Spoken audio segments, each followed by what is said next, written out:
Daily. Taste the Daily. 2014లో ఢిల్లీలో బీజేపీలో అధికారంలోకి వచ్చింది. మీ అందరికీ తెలుసు. ఇక్కడ మనం వచ్చినాం, ఢిల్లీలో బీజేపీ వచ్చింది. 2014లో బీజేపీ అధికారంలోకి వచ్చినప్పుడు గోధుమల మద్దతు ధర 1400, వడ్లకు మద్దతు ధర కూడా 1400. గోధుమలు 1400, వడ్లకు కూడా మద్దతు ధర 1400. కానీ ఈ రోజు ఏం జరిగింది మీకు తెలుసా? మొన్న గోధుమల మద్దతు ధర 169 రూపాయలు పెంచిండ్రు. గోధుమలకు మాత్రం బాగా పెంచిండ్రు, వరికి మాత్రం పెంచలే.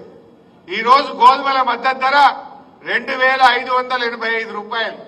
వడ్లకు మద్దతు ధర ఎంత? 2369. అంటే వడ్ల కంటే గోధుమలకు 216 రూపాయలు ధర ఎక్కువ పెట్టిండు మోడీ గారు. మరి బీజేపీ గవర్నమెంట్ వచ్చినాడు 2014లో వడ్లకు 1400, గోధుమలకు 1400, రెండిటికి సేమ్ ఉండే మద్దతు ధర. కానీ ఈ రోజు చూస్తే గోధుమల మద్దతు ధర 216 రూపాయలు పెంచింది. అంటే దక్షిణ భారతదేశంలో పండేటి ఏమో వడ్లు, ఉత్తర భారతదేశంలో పండేటి ఏమో గోధుమలు.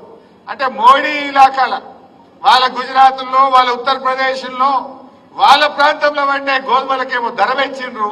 మన తెలంగాణలో, మన దక్షిణ భారతదేశంలో పండే వడ్లకు మాత్రం ధర కమ్మి చేసిండ్రు. క్వింటల్కు 216 రూపాయలు అంటే 30-35 క్వింటలు పండుతాయి ఎకరానికి. అంటే ఎకరం మీద తెలంగాణ రైతు ఒక 6-7 వేల రూపాయలు నష్టపోతుండా లేదా? పెట్టుబడి అయితే సేమ్. నువ్వు ఆనాడు 1400 గోధుమలు ఉండే, 1400 వడ్లు ఉండే. ఇప్పుడు కూడా అదే ధర ఇచ్చుంటే మా తెలంగాణ రైతుకు ఎకరానికి 6-7 వేల రూపాయల లాభం వచ్చునా రాకపోనా?